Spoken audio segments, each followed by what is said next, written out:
ओम आनो भद्राः क्रतवो यन्तु विश्वतः। संसार के सभी दिशाओं से हमें नेक और शुभ विचार सतत प्राप्त हों।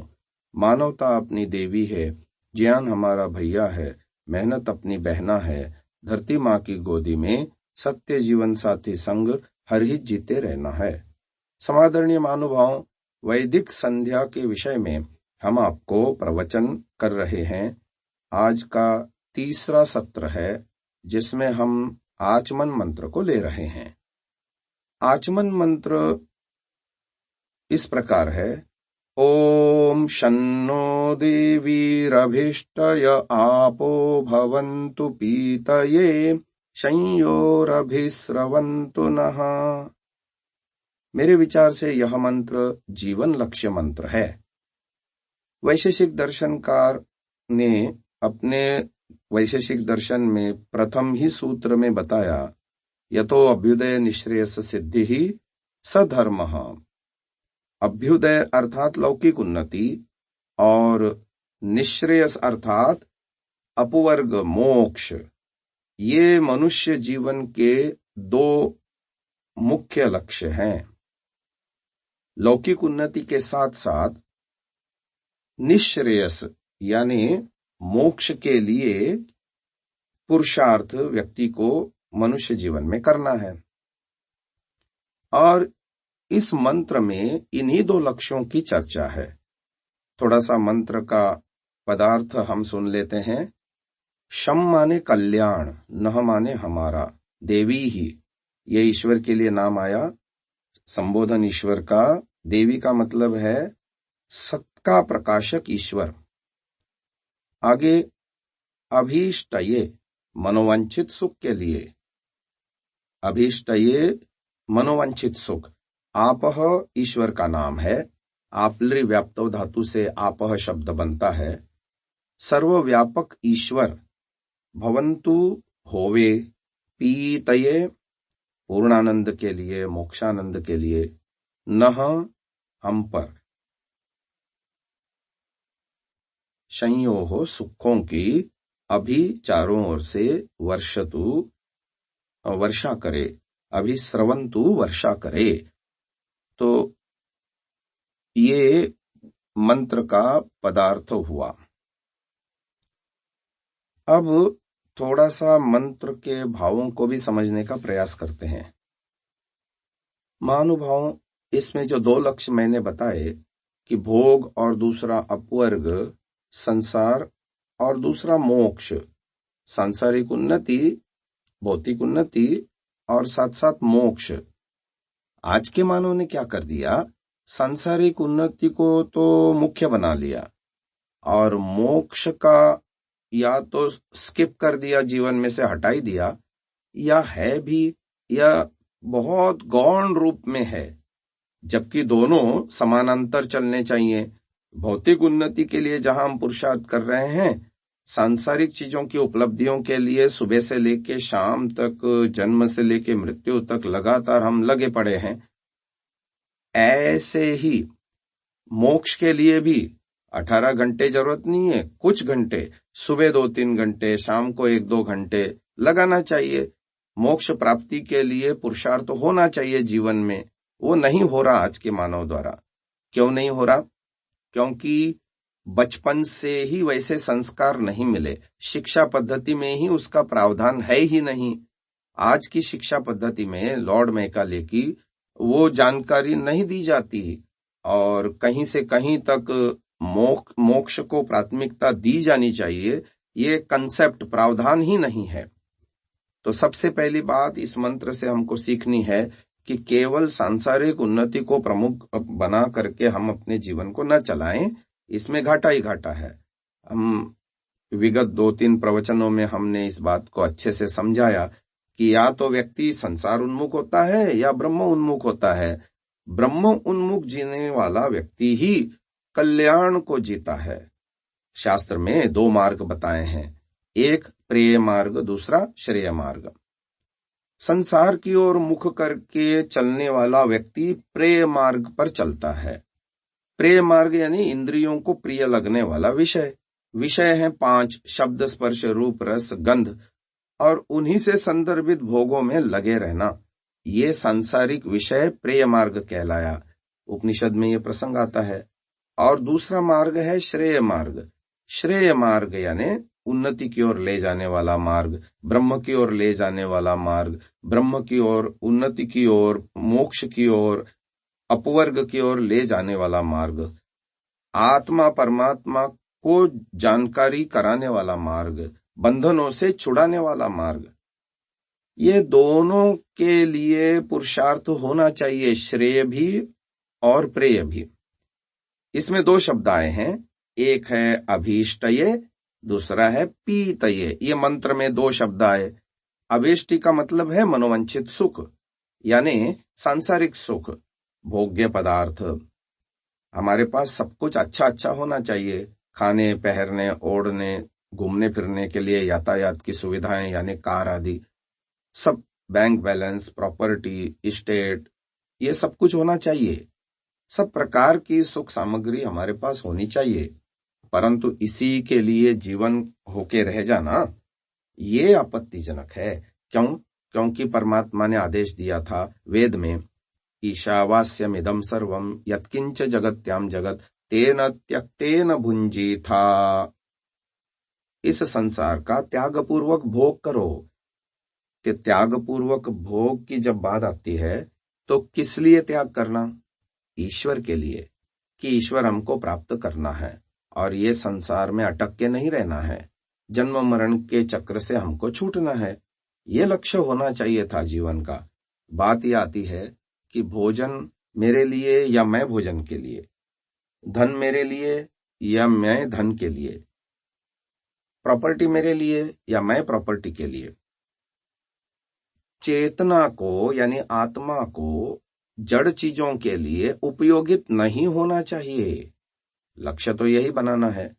धन मेरे लिए है, मैं धन से बड़ा हूं, धन मुझसे छोटा है क्योंकि वह जड़ वस्तु है और अस्थाई है, आज है कल नहीं है, अनित्य है, संयोग वियोगांत है। मैं उससे बड़ा हूं तो उस अपने लिए मैं धन का सदुपयोग करूंगा, धन के लिए खुद उपयोगित नहीं होऊंगा। ऐसे ही भोजन, वस्त्र, मकान, दुकान, व्यवसाय आदि सब कुछ के साथ ये नियम जुड़ जाएगा। परमानुभव, जब साधन को साध्य मान लिया जाता है तो जीवन पतन उन्मुख हो जाता है। संसार है साधन, जीवात्मा है साधक, साध्य है ब्रह्म। ये बात यदि दिमाग में रखेंगे, और शिक्षा पद्धति से ही इसका प्रावधान होना चाहिए था, परंतु वर्तमान पाश्चात्य शिक्षा पद्धति के कारण से वैसा माहौल ही नहीं है और इस शिक्षा पद्धति से शिक्षित मानव केवल भौतिक उन्नति के लिए ही शिक्षित होकर के आ रहा है, पैसा कमाने की मशीन सा बन रहा है। तो इसलिए आज के मानव के अंदर वो बातें हैं नहीं। अब ईश्वर को भी प्राप्त करना है, कैवल्य नाम की कोई चीज है, उसे हमें हस्तगत करना है, आत्मा परमात्मा को जानना है। ये कंसेप्ट आज हमको सामने लाना होगा, समाज में इसका प्रचार प्रसार करना होगा। आज के मानव को इसकी आवश्यकता अनुभव करानी होगी। केवल संसार और सांसारिक भोगों को प्राप्त करने में दिन रात नहीं लगाना है। अब आते हैं मंत्र पर, मंत्र के अन्य पदों पर। शम माने कल्याण। मंत्र में एक शब्द आया शम, शम माने कल्याण। मंत्र के अंत में भी आया संयोह, संयोह माने सुखों की। शम माने कल्याण, संयोह यानी सुखों की। हम सुख तो चाहते हैं, लेकिन सुख किसमें है, इस बात का परिज्ञान हमको कर लेना चाहिए। महानुभाव, खाने पीने में भी सुख है, घूमने फिरने में सुख है, टीवी देखने में सुख है और अच्छे अच्छे वस्त्र पहनने में सुख है, रिश्तेदारी में घूमने फिरने में, उनसे मिलने में जुलने में, ये सब सारी सांसारिक उपलब्धियों में बेशक सुख है, परंतु इससे भी बढ़िया कोई सुख है या हो सकता है, इसकी परिकल्पना हमको नहीं है, या है तो भी शाब्दिक है।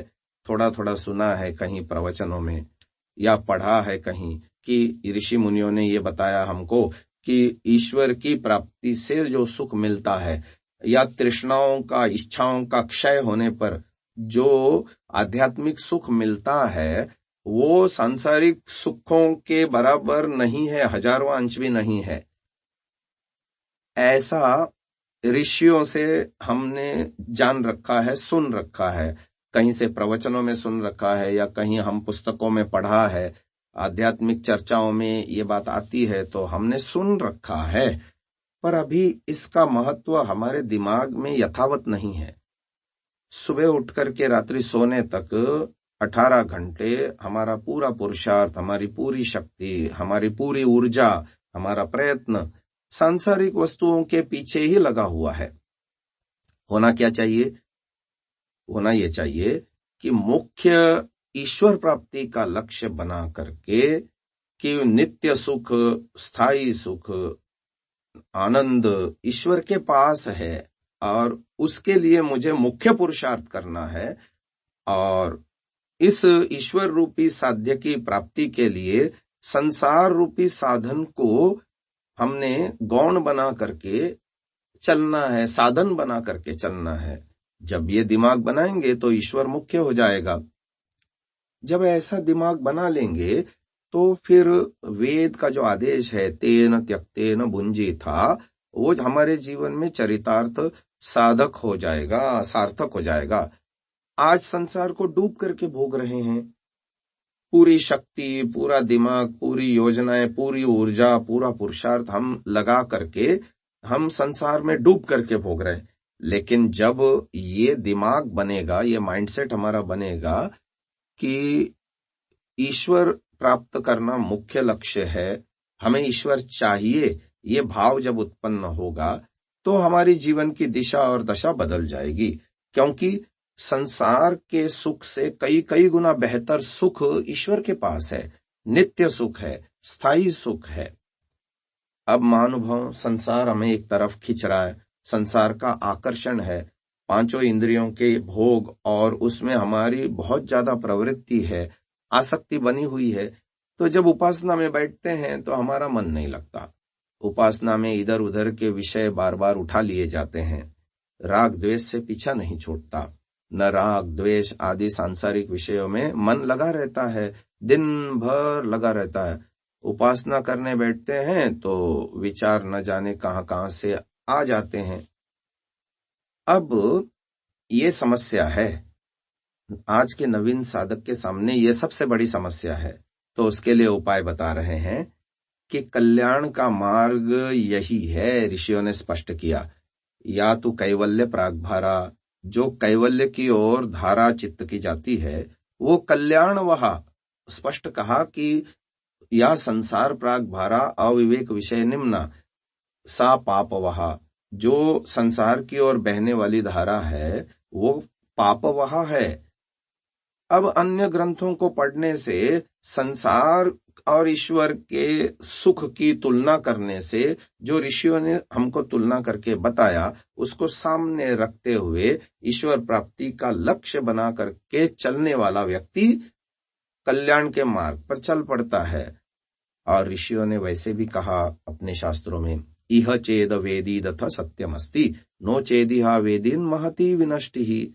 अर्थात हे मानव, मनुष्य जीवन को प्राप्त करके तू चेत जा, यानी संभल जा, अपनी चेतना को संसार के भोगों के आकर्षण से हटा करके मुझे प्राप्त करने के लिए लगा दे, यानी ईश्वर को प्राप्त करने के लिए लगा दे। ऐसा करेगा तो तेरे जीवन की सफलता है, सार्थकता है, और नहीं तो तेरा महान विनाश है। अर्थात जिसके लिए तूने ये शरीर धारण किया, मनुष्य जीवन का जो सुनहरा अवसर मिला ईश्वर प्राप्ति का, वो तू गंवा देगा। ये बात बताना चाह रहा है ऋषि। तो महानुभाव, कल्याण का पथ तो ईश्वर प्राप्ति का पथ है। उसके लिए हमको समय निकालना होगा, स्वाध्याय करना होगा, ईश्वर का ध्यान करना होगा, हवन करना होगा और आत्मनिरीक्षण करना होगा, सत्संग करना होगा, शंका समाधान करना होगा, परोपकार करना होगा, सेवा साधना आदि तप करना होगा। इनको अनिवार्य रूप से जीवन का एक हिस्सा बनाना होगा और दैनंदिन दिनचर्या में इसको अभ्यास करना होगा। तब कहीं जाकर के हम कल्याण का पथ चुनेंगे। केवल बोलने से संयो हो अभिस्रवंतु नः, हे परमात्मा हम पर सुखों की वर्षा करो, नहीं होने वाला। तो दुखों से पीछा नहीं छूटने वाला। महानुभावों, सब कुछ होने के बाद भी आज का आदमी दुखी है।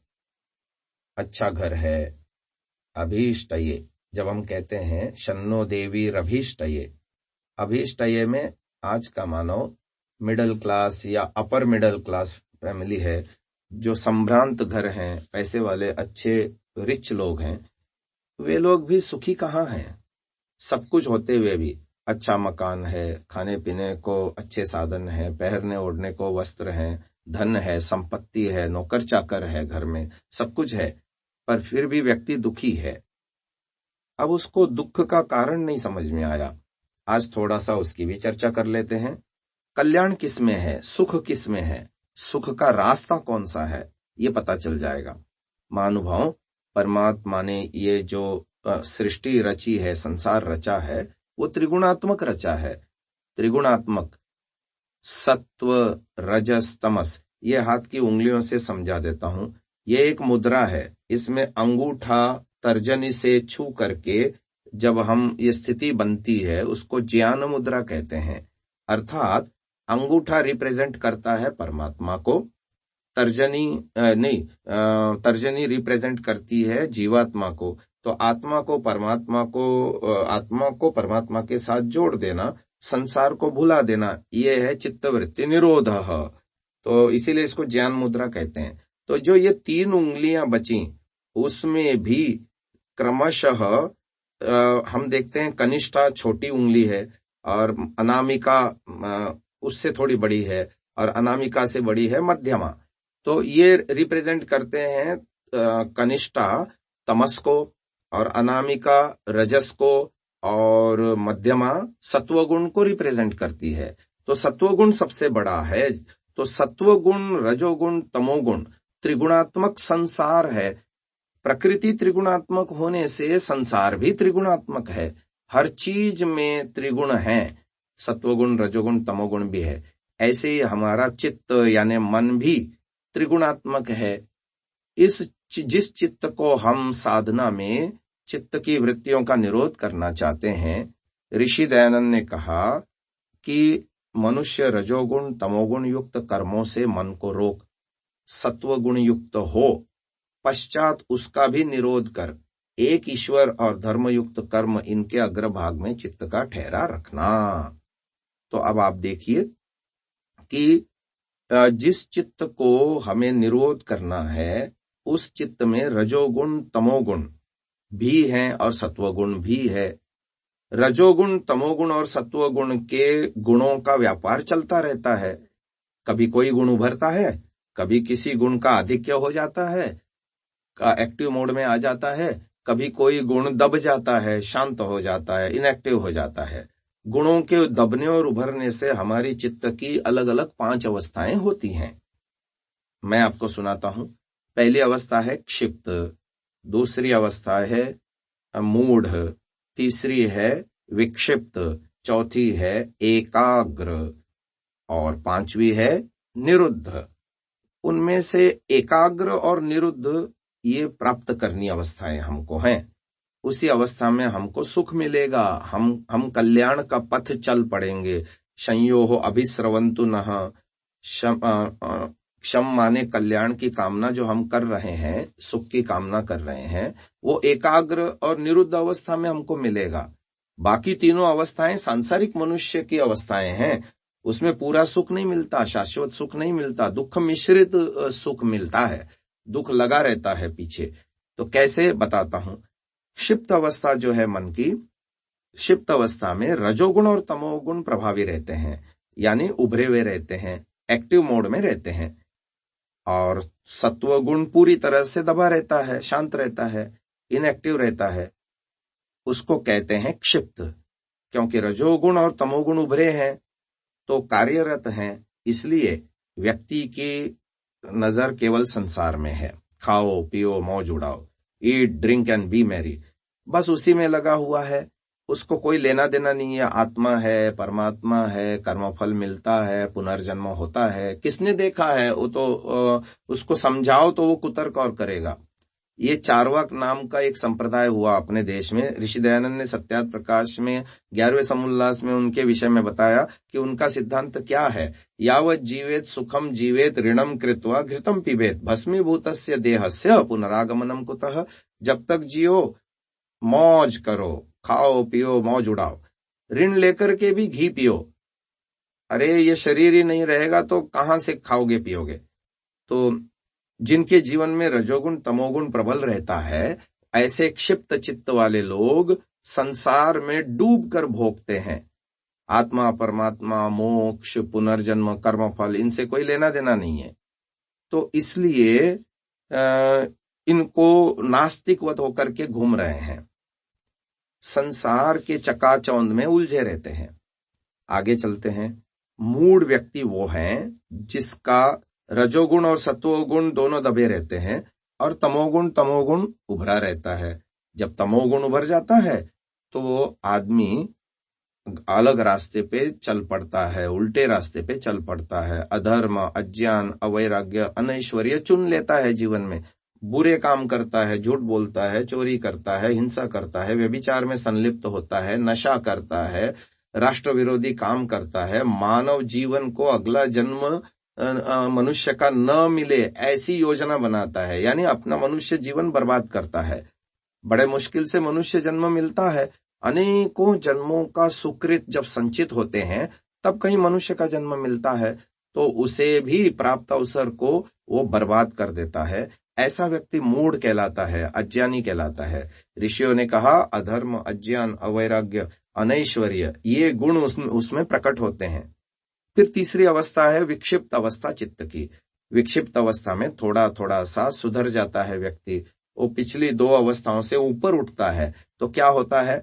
सत्वगुण रजोगुण के साथ मिल करके जीवन में कार्यरत होते हैं और तमोगुण पूरी तरह से दब जाता है। तो हमने मूढ़ अवस्था में देखा था कि तमोगुण उभरा था और सत्वगुण रजोगुण दब गए थे। ये विपरीत अवस्था थी और उसमें लक्षण थे अधर्म, अज्ञान, अवैराग्य, अनैश्वर्य। तो यहाँ पर भी लक्षणों में भी उल्टा हो जाता है, धर्म, ज्ञान, वैराग्य, ऐश्वर्य। यानी विक्षिप्त अवस्था में व्यक्ति धार्मिक होता है, ज्ञानी बनने का प्रयास करता है, विवेक को धारण करने का प्रयास करता है और सत्य को ग्रहण करता है, असत्य को छोड़ता है, वगैरह वगैरह आगे बढ़ता है। जीवन में उसके ऐश्वर्य बढ़ते रहते हैं।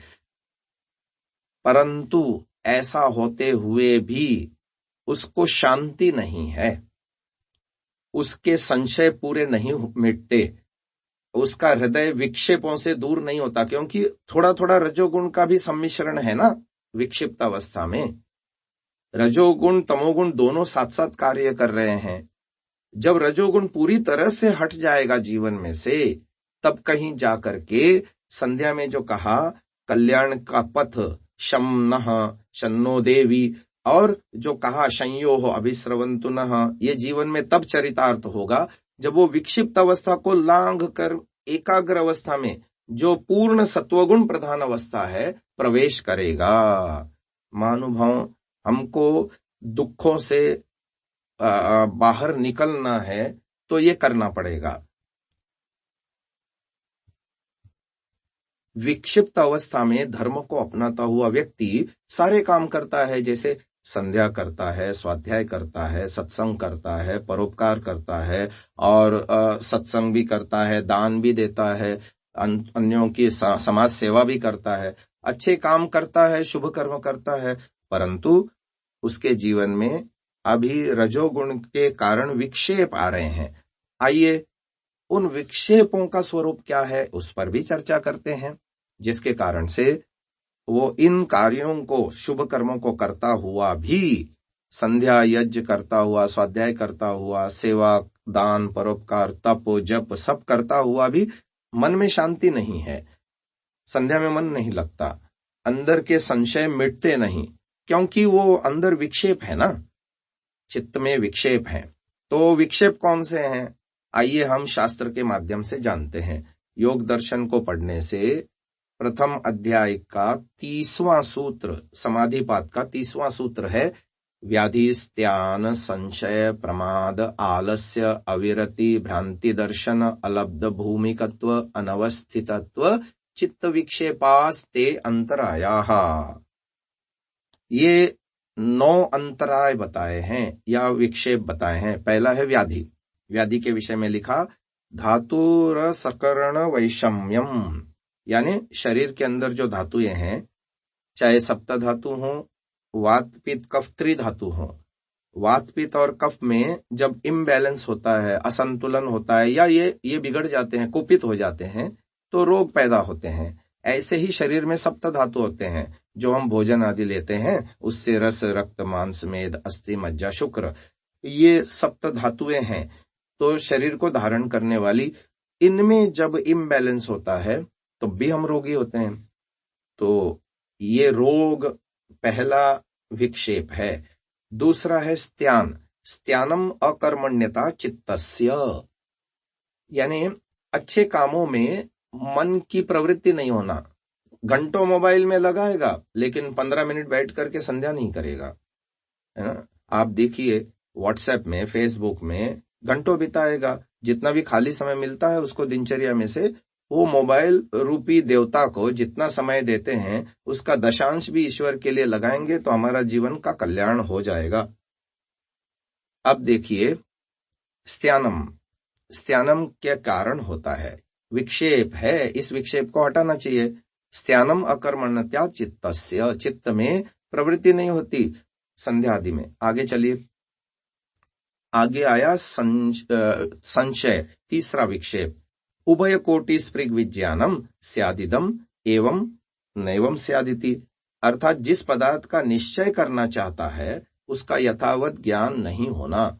2 दिशाओं में ज्ञान का बिखर जाना, पता नहीं ईश्वर है भी या नहीं भी, ईश्वर सर्वव्यापक है या एक देशी है, ईश्वर कर्मों का फल देता है या नहीं देता, ईश्वर न्यायकारी है या संसार में अन्याय होते हुए देख रहा है कि अन्याय हो रहा है, ईश्वर न्याय करता भी है या नहीं करता, ऐसे ऐसे उसको संशय होता है। तो ये संशय की स्थिति हो गई। अब आगे चलते हैं, अगला है विक्षेप प्रमाद। कहते हैं समाधि साधना नाम अभावनम, यानी समाधि के साधनों के ग्रहण में प्रीति न होना, विचार यथावत न होना। ये ऋषि दयानंद ने लिखा कि समाधि के साधन जितने भी हैं, जो संध्या करना चाहिए, स्वाध्याय करना चाहिए, और सत्संग करना चाहिए, व्यायाम करना चाहिए, आत्म कल्याण के लिए पुरुषार्थ करना चाहिए, शरीर शुद्धि आदि करनी चाहिए, शौच, संतोष, तप, स्वाध्याय, ईश्वर प्रणिधान, ये नियम हो गए, और अहिंसा, सत्य, अस्तेय, ब्रह्मचर्य, अपरिग्रह, ये यम हो गए। आसन, प्राणायाम, प्रत्याहार, धारणा, ध्यान, समाधि, ये उपासना योग के साधन हो गए। इन साधनों में उसकी रुचि न होना, सत्य बोलना, व्रत धारण करना, अच्छे चीजों का संकल्प लेना, आदि आदि, इनमें रुचि न होना, ये है प्रमाद। फिर है आलस्य। आलस्य के विषय में आया, कायस्य चित्तस्य च गुरुत्वात् अप्रवृत्ति ही, यानी शरीर में भारीपन, मन में भारीपन, रात को निद्रा ठीक से नहीं आई, तमोगुण छाया हुआ है, शरीर में भारीपन होता है, और रात को यदि साउंड स्लीप आ गई, सुषुप्ति में, गाढ़ निद्रा में हम चले गए, तो सुबह उठते ही हम फ्रेशनेस अनुभव करते हैं, ताजगी अनुभव करते हैं, उसको सात्विक निद्रा कहते हैं। ऐसे ही जब रात को सपने आते हैं, निद्रा टूटती है, खंडित होती है, सुबह उठते ही बेचैनी अनुभव करते हैं, अच्छा नहीं लगता, ये राजसिक निद्रा हो गई। और कोई बहुत थका हारा सोता है, गाढ़ मूड होकर के सोता है, अगले दिन जब शराब पीने वाला जैसे सुबह हैंगओवर अनुभव करता है, ऐसा उसको निद्रा से उठने पर अनुभव होता है। तो तमोगुण छाया हुआ है शरीर में, ऐसा समझना चाहिए। ध्यान में भी हम देखते हैं कभी कभी हमको आलस्य आती है, जब निद्रा पूरी नहीं हुई हो, व्यायाम आदि ज्यादा कर लिया हो, या किसी का अन्य कारण से अधिक भोजन कर लिया हो, तो उपासना के समय में भी एक तंद्रा सी आती है, आलस्य होता है। इसको कहते हैं आलस्य। मन में और शरीर में भारीपन, चित्तस्य गुरुत्वाद अप्रवृत्ति ही। जब आलस्य होता है तो समाधि आदि को छोड़ देता है। फिर आता है अगला विक्षेप है अविरति। चित्तस्य विषय संप्रयोगात्मा गर्धः, विषयों की सेवा में अत्यंत तृष्णा का होना, यानी भोगों के प्रति अत्यंत रुचि होना, विषयों के प्रति अत्यंत आकर्षण होना। तो क्षिप्त अवस्था वाले लोगों को अविरति नामक दोष सताता है, विषयों से विमुख न हो पाना। आगे बताया भ्रांति दर्शन। भ्रांति दर्शन यानी विपर्य ज्ञान, मिथ्या ज्ञान, उल्टे ज्ञान का होना। जड़ में चेतन, चेतन में जड़, ईश्वर में अनीश्वर, अनीश्वर में ईश्वर भाव करके पूजना, ये सारे भ्रांति दर्शन नामक विक्षेप हैं। आगे अलब्ध भूमिकत्व, समाधि के लिए अभ्यास कर रहा है लेकिन समाधि की स्थिति प्राप्त नहीं हो पाना, यानी चित्त की एकाग्र अवस्था नहीं बन पाना, यानी सत्वगुण प्रधान अवस्था नहीं बन पाना, या बन रही है तो फिर अगला विक्षेप है अनवस्थितत्व। यल्लब्धायाम चित्तस्य अप्रतिष्ठा, यानी वो भूमि तो प्राप्त हो गई लेकिन उसमें मन टिकता नहीं, टिका नहीं रहता, बनी नहीं रहती। थोड़ी सी देर के लिए चित्त एकाग्र हो जाता है और फिर समाधि भंग हो जाती है। तो ये अनवस्थितत्व, ये 9 प्रकार के विक्षेप कहलाए जो हमको योगाभ्यास में कल्याण की धारा में बहने नहीं देते, समाधि की प्राप्ति में बाधक बने हुए हैं। और आगे एक और सूत्र बनाया पतंजलि जी ने योग दर्शन में, 31वां अगला ही सूत्र है समाधिपाद का। कहते हैं दुख दौर्मनस्य अंगमे जयत्व श्वास प्रश्वास विक्षेप सह भुवः। दुख कहते हैं आध्यात्मिक, आधिदैविक, आधिभौतिक, 3 प्रकार के दुख हैं। अंगमय जयत्व यानी शरीर का कंपन, शरीर में कंपन होना, अंगों का कांपना। श्वास और प्रश्वास यानी प्राणों का अनियमित रूप से चलना। ये सारे के सारे विक्षेप के साथ मिल करके ये समाधि को भंग करते रहते हैं। 9 विक्षेपों में ये 5 और मिल करके समाधि में बाधा पहुंचाते हैं। व्यक्ति अपना कल्याण की दिशा में आगे नहीं बढ़ पाता। तो परमात्मा से मंत्र में प्रार्थना की है यह कैसे ये विक्षेप हमारे दूर हों, इसका विक्षेप दूर करने का उपाय बताते हैं। तत्प्रतिषेधार्थम एक तत्वाभ्यासः। ये व्याधि आदि जितने भी विक्षेप हैं इनको हटाने के लिए एक तत्व का अभ्यास करना चाहिए। जो रजोगुण के कारण विक्षेप बीच बीच में उभर रहे हैं, इनको दूर करने के लिए ईश्वर नामक तत्व का अभ्यास करना चाहिए। रजोगुण का हमारे व्यवहार में क्या परिणति होती है, इसको थोड़ा सा समझना चाहिए कि व्यवहार जीवन में रजोगुण हमारे जीवन में कैसे प्रवेश करते हैं, इसको भी समझना चाहिए। रजोगुण जीवन में राग को उत्पन्न करता है, सांसारिक भोगों के प्रति आसक्ति उत्पन्न करता है, अटैचमेंट जिसे हम कहते हैं। संसार और ईश्वर में जब हम तुलना नहीं कर पाते, ईश्वर का चिंतन नहीं कर पाते, तो संसार मुख्य रूप से दिमाग पर छाया रहता है, हावी रहता है। और यदि हम ईश्वर का चिंतन करने लग जाएं, ईश्वर की स्तुति प्रार्थना उपासना करने लग जाएं कि हे ईश्वर, ये सारे पदार्थ आपने बनाए हैं, इनमें सुख, सांसारिक पदार्थों में सुख ईश्वर ने भर रखा है, भोग भुगाने का इंद्रिय रूप सामर्थ्य भी ईश्वर ने दे रखा है, और ईश्वर की ही ऊर्जा से हम संसार के पदार्थों को भोग रहे हैं, भोग पा रहे हैं, आनंद ले पा रहे हैं। ईश्वर की ऊर्जा इसमें लगी हुई है, ईश्वर का प्रत्यक्ष योगदान इसमें है। जब हम ऐसा सोचते हैं तो संसार गौण हो जाएगा, ईश्वर मुख्य हो जाएगा। ईश्वर का चिंतन हमारे जीवन में होता ही नहीं, इस रूप में संसार का ही चिंतन होता है, इसलिए संसार के प्रति आसक्ति बनती है और फिर रजोगुण प्रबल बनता है।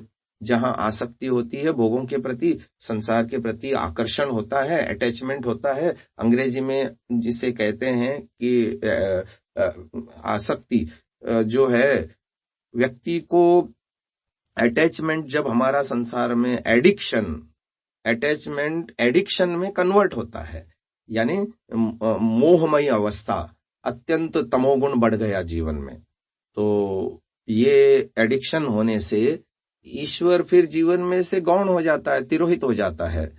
और देखना महानुभाव, आत्मनिरीक्षण करके देखेंगे तो ये स्पष्ट पता चलेगा कि ईश्वर की वैल्यू हमारे जीवन में बहुत बहुत न्यून है। God is a last priority in our life.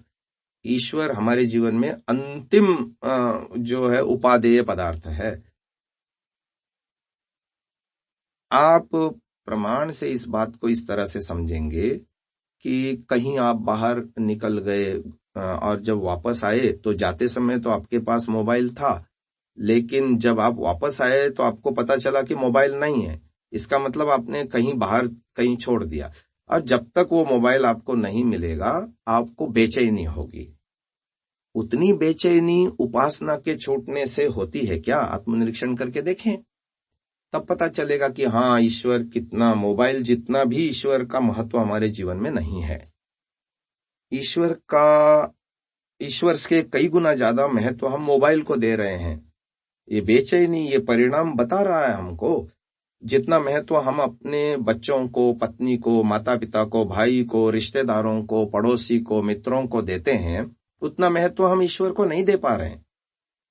जितना हम अपने दैनिक जीवन के प्रयोग की वस्तुओं को जितना महत्व देते हैं, मैं और मेरेपन का चिपकाव, स्वस्वामी संबंध, वैसा ईश्वर के साथ हमारा संबंध नहीं बन पा रहा है कि ईश्वर मेरा माता है, ईश्वर मेरा पिता है, ईश्वर मेरे अंग संग है, ईश्वर सदा मेरे साथ रहता है। ये भाव मन में नहीं उत्पन्न होता, इसलिए ईश्वर के प्रति रुचि नहीं होती। ईश्वर को प्राप्त करने का मन में इच्छा, दृढ़ इच्छा नहीं बन पाती। एक अभ्यास सा बना हुआ है संसार को भोगने का। मनपसंद भोजन न मिले, मनपसंद गाड़ी न मिले, मनपसंद वस्तु न मिले तो हम उद्विग्न हो जाते हैं, लेकिन किसी दिन ईश्वर की उपासना न कर पाए तो वैसी उद्विग्नता हमको नहीं होती। इससे पता चलता है कि ईश्वर का हमारे जीवन में महत्व कम है। God is our last priority. ईश्वर हमको यदि चाहिए भी तो इसलिए चाहिए कि जब व्यवहार जीवन में हमको कहीं कठिनाइयां आती हैं, कहीं परेशानियां आती हैं, कहीं दुख आते हैं, कहीं समस्याएं आती हैं, रुकावटें आती हैं, बाधा होती है, उस बाधा को दूर करने के लिए ईश्वर हमको चाहिए। संपूर्ण दुख निवृत्ति के लिए या ईश्वर को प्राप्त करना है, ये भाव नहीं है। सांसारिक उपलब्धियों के लिए ईश्वर हमको चाहिए।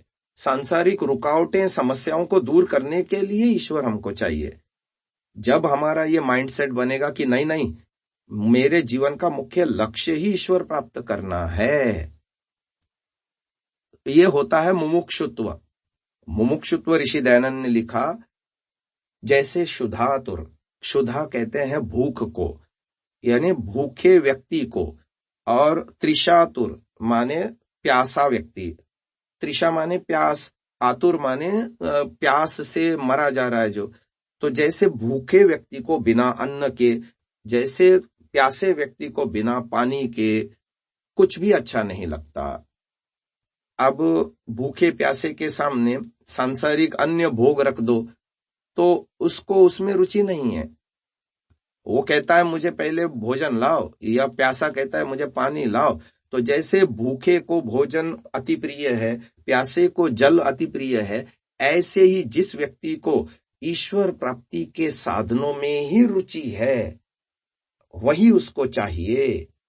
ये मानस, ये माइंडसेट जिस दिन हमारा बनेगा, उस दिन हम कल्याण का पथ चलना शुरू कर देंगे। जब हम मुमुक्षु बनते हैं, मुक्ति की तीव्र इच्छा को धारण करते हैं, उसके साधनों में अत्यंत रुचि उत्पन्न करते हैं, ईश्वर प्राप्ति मुख्य बना करके संसार को हम गौण बना लेते हैं, तब जाकर के हम कल्याण के पथ पर आरूढ़ हो पाते हैं। महानुभाव, संसार अभी हमारे जीवन में मुख्य है। सांसारिक उपलब्धियां, सांसारिक चीजों को पाने में ही हम लगे पड़े हैं। जब ईश्वर प्राप्ति का मुख्य लक्ष्य बन जाएगा, वही मेरे को कल्याण करने वाला है, उसी से मेरे जीवन की सफलता है, ये जब जीवन में बैठ जाएगा, दिमाग में ये निश्चय हो जाएगा कि संसार साधन है और ईश्वर ही मेरा गंतव्य है, प्राप्तव्य है, अंतिम लक्ष्य है, मुख्य लक्ष्य मेरा जीवन का जीने का उद्देश्य ही यही है। ऐसा हमको करना पड़ेगा, तब जाकर के संसार में आसक्ति कम होगी, तब हमको वैराग्य प्राप्त होगा और ईश्वर के प्रति रुचि उत्पन्न होगी। तब हमारे जीवन में वो वेद की सूक्ति सार्थक होगी। तेन त्यक्तेन भुंजी था, त्याग पूर्वक भोग करें। और माँ गृदह, लालच मत करो। कस्य स्वित धनम, किसका धन है, अर्थात सब कुछ ईश्वर का है। ये हमको उस दिन समझ में आएगा। आज तो हम दुखों में पिस रहे हैं, नानाविध जो है दुखों में लिपटे पड़े हैं, राग द्वेष आदि में पिस रहे हैं, क्लेशों से ग्रस्त हैं। जन्म मरण जन्म मरण जन्म मरण में हम गोते लगा रहे हैं संसार सागर में। और ये हमको समझ में नहीं आ रहा है कि ये जन्म मरण से छूटने का उपाय हमको करना चाहिए, कि ये कल्याण का पथ नहीं है।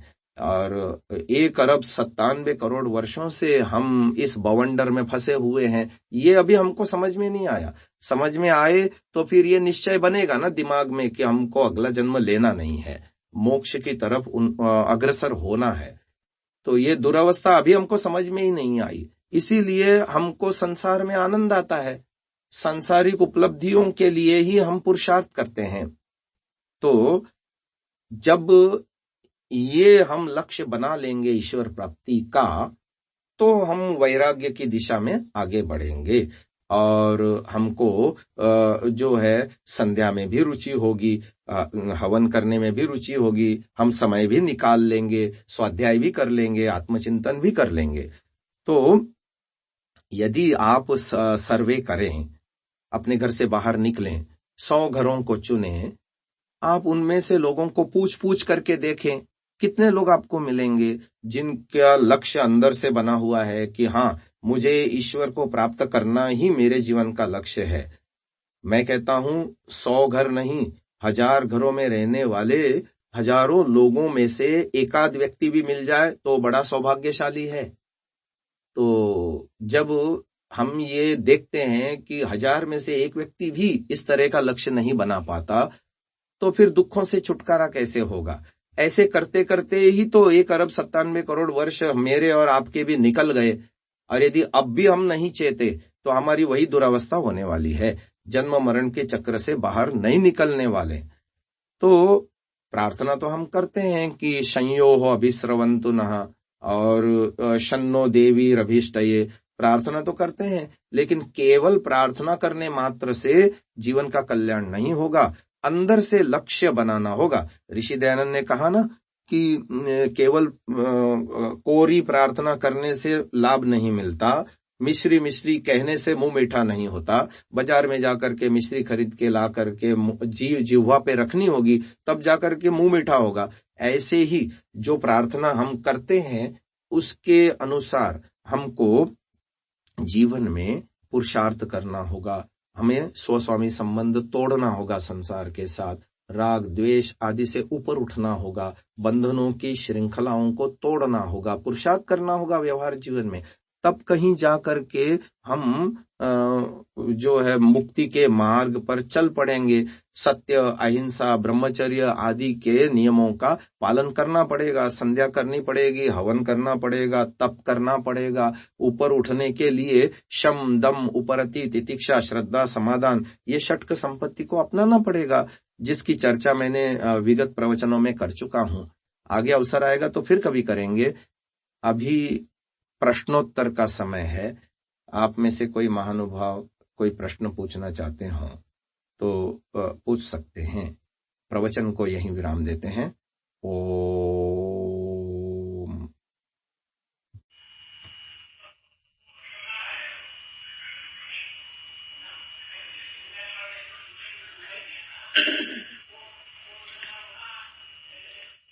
एक प्रश्न पूछना चाहता हूँ। हाँ जी, पूछिए। ये आपने बताया कि संध्या करना चाहिए, हवन करना चाहिए, और इसके अलावा हमें और अपने जीवन में क्या करना चाहिए जो ईश्वर की तरफ बढ़े। एक तो आपने बहुत अच्छा एक थर्मामीटर बता दिया कि हम देख सकते हैं कि मोबाइल गुम होने पे जो बेचैनी होती है, क्या वो ऐसी हमें ईश्वर की वृद्धि होती है। तो मैं जानना चाहता हूँ इसके अलावा और हमें क्या क्या करना चाहिए प्रैक्टिकली, मतलब बहुत कॉमन से साधक के लिए। सबसे पहली बात, आज से ये विचारना शुरू कर दें, ये संसार ईश्वर ने बनाया है। सुबह उठते ही ये एफर्मेशन रोज करें कि ये संसार ईश्वर ने बनाया है, मुझे भी ईश्वर ने बनाया है, मेरे पास विद्यमान ज्ञान विज्ञान ईश्वर का दिया हुआ है, मैं जो वाणी को बोलता हूँ तो वो ईश्वर की ऊर्जा इसमें प्रत्यक्ष है, ईश्वर की कृपा से ही मैं बोल पा रहा हूँ, मेरे हाथों में चलन वलन है। यानी ईश्वर को अपने जीवन के हर क्रिया के साथ जोड़ करके सोचना शुरू करें। हर क्रिया में मेरे जितने संतान है वो सब ईश्वर की देन है, इनका वास्तविक स्वामी ईश्वर है, मैं तो केवल गौण स्वामी हूँ। मेरे पास विद्यमान धन संपत्ति शरीर मकान आदि जो कुछ भी है सब ईश्वर का दिया हुआ है। तो क्या होगा, दो बातें होंगी, एक स्वस्वामी संबंध टूटेगा, दूसरा ईश्वर के प्रति श्रद्धा रुचि आसक्ति बढ़ती चली जाएगी, और इसी से हमारा रजोगुण और तमोगुण राग और द्वेष से ऊपर उठने की हमारी प्रवृत्ति शुरू हो जाएगी। राग द्वेष ही आसक्ति को उत्पन्न करके संसार में बंधन में हमको बांधते हैं और इधर योग में प्रवृत्ति नहीं होने दे रहे हैं, और मोह को उत्पन्न कर रहे हैं, अज्ञान को उत्पन्न कर रहे हैं। तो ये मूल तीन है, राग द्वेष और मोह यानी अज्ञान। तो इन तीनों से बाहर आने के लिए ईश्वर प्रणिधान, तप स्वाध्याय ईश्वर प्रणिधान। तप माने द्वंद्वों को सहना, स्वाध्याय माने प्रतिदिन कुछ अच्छा पढ़ना, अपने ज्ञान विज्ञान को बढ़ाना। स्वाध्याय के दो बातें हैं, एक प्रणव का जप और ज्ञान विज्ञान को बढ़ाना। तो ये कामों को अपने को रोज करना पड़ेगा।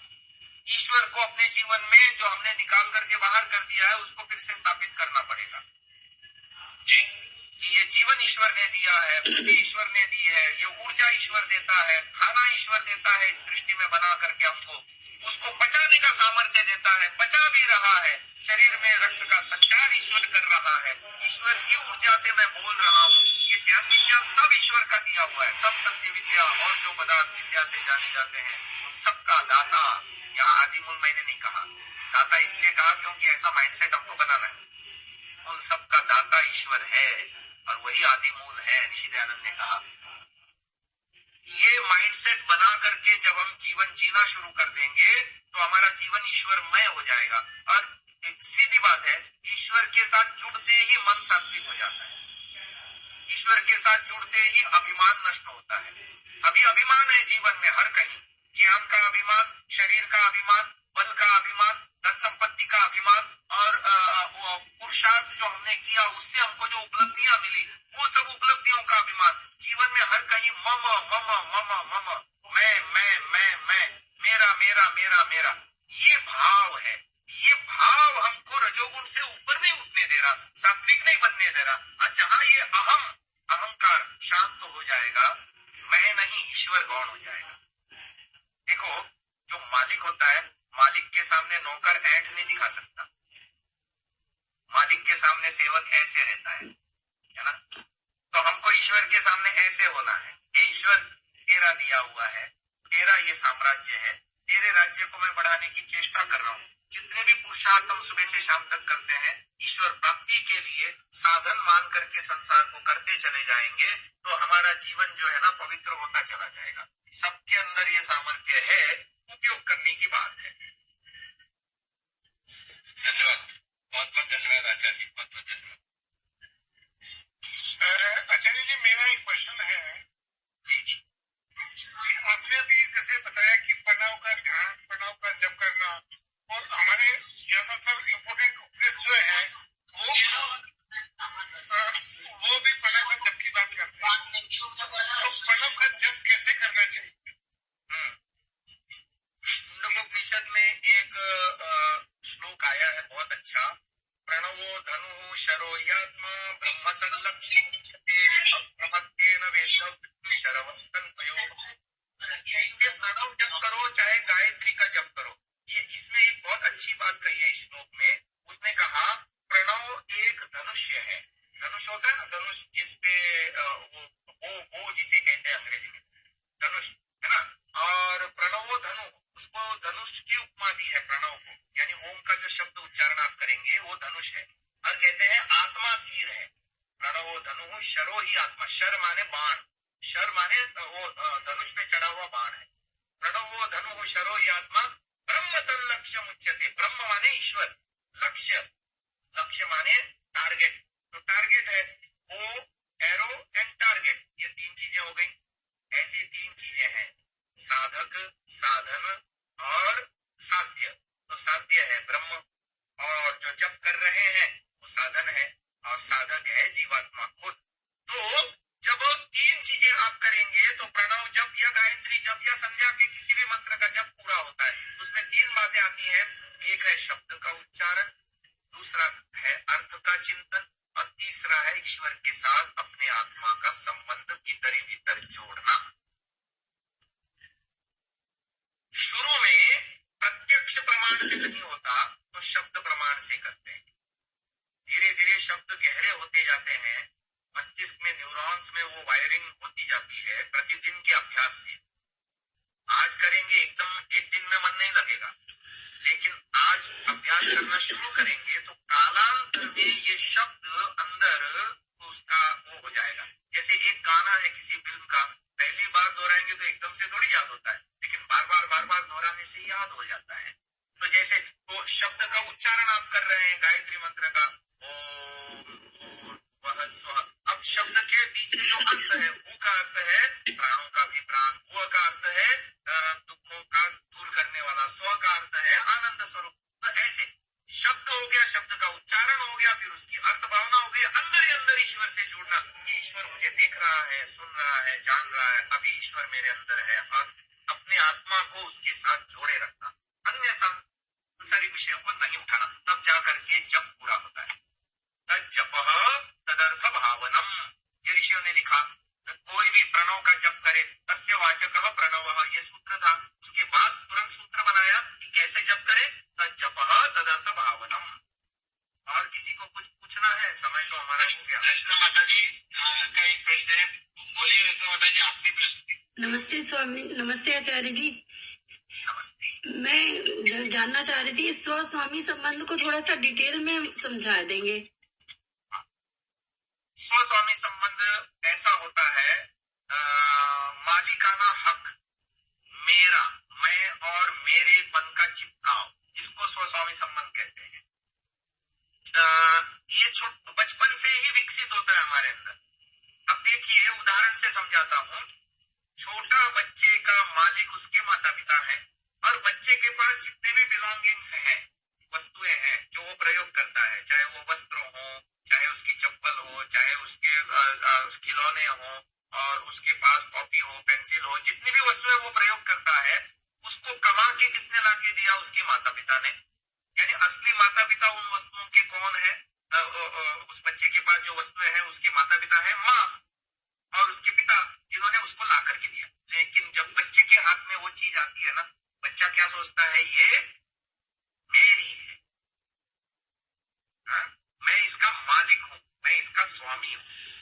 तो ये बचपन से आदत बन गई हमारी चीजों के प्रति स्वस्वामी संबंध। ये चीज मेरी, ये चीज तेरी, है ना, ऐसा।